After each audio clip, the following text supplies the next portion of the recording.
Itu gitu Baraya. Jadi kalau misalkan mereka mau melakukan kemaksiatan, maka dan dibenturkan oleh syariat Islam, maka yang mereka lakukan itu adalah istilahnya diganti jadi sesuai syariah gitu. Ya kayak tadi perzinahan jadi nikah siri, atau misalkan riba.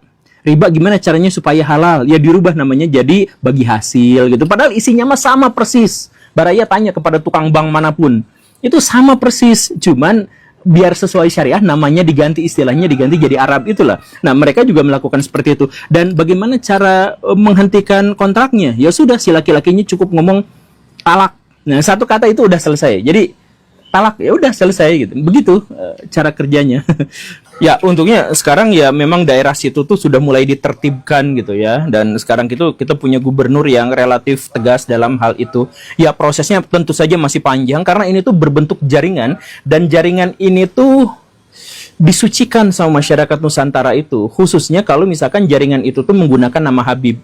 Ya, ada yang beneran Habib yang bisnis di sana, ada yang bukan Habib, orang Arab doang tapi ngaku-ngaku Habib, itu ada yang di sana. Kalau misalkan istilahnya ngakunya sudah Habib, maka orang-orang sana tuh udah pasrah aja, udah tunduk aja. Ya gimana pun dah, ini mah Habib keturunan Nabi gitu. Jadi mau digimana-gimana juga ya keturunan Nabi gitu kan.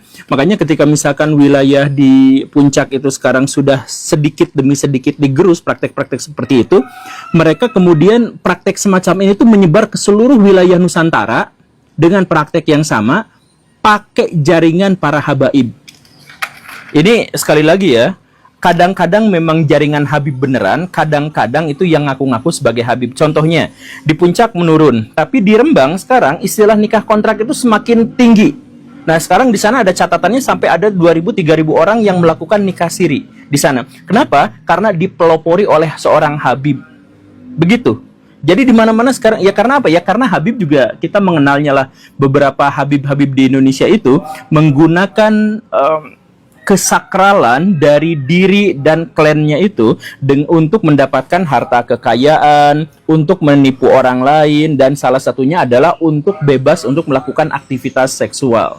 Ya, Baraya sudah mengetahui lah beberapa Habib di Indonesia, penceramah yang sangat luar biasa itu istrinya gonta-ganti, suka berzina, suka berselingkuh, tapi kemudian setiap perzinahan, setiap perselingkuhannya itu dilabeli dengan istilah-istilah syariah, istilah-istilah Arab gitu.